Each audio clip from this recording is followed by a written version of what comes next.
We are at Thermopylae, the site of a Persian war battle in 480 BC that entered the realm of legend. When the Persians were invading Greece for the second time under their king Xerxes, the Athenians and the Spartans and other Greeks who had united to defend their homeland decided on a holding action here at what had been a narrow pass between the mountain and the Malian Gulf to the right. It's a little hard to get a view of this now because over the ensuing centuries, this entire bay has filled with sedimentation. But the ancient shoreline followed this modern road. So between this road and this hill was a very narrow spot where they felt that they could hold off the enemies.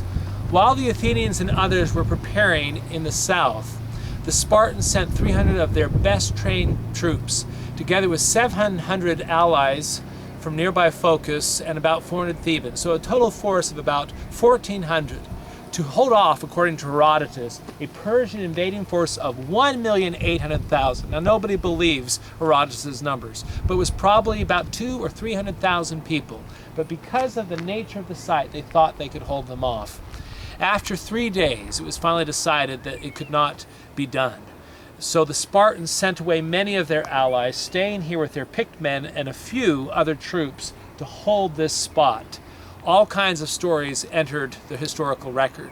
Herodotus tells us, for instance, that when the Persians taunted the Spartans, saying, "When we fight tomorrow, our arrows will darken the sun," the Spartans jauntily replied, "Great, we will fight in the shade."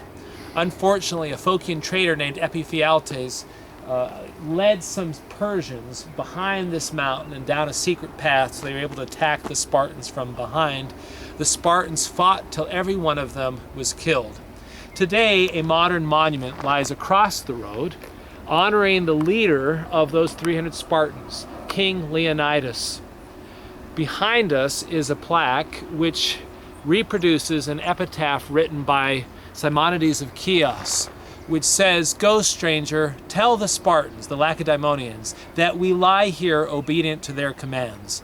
Because the Spartans had told their troops to die fighting, every one of them ended up being buried on this spot.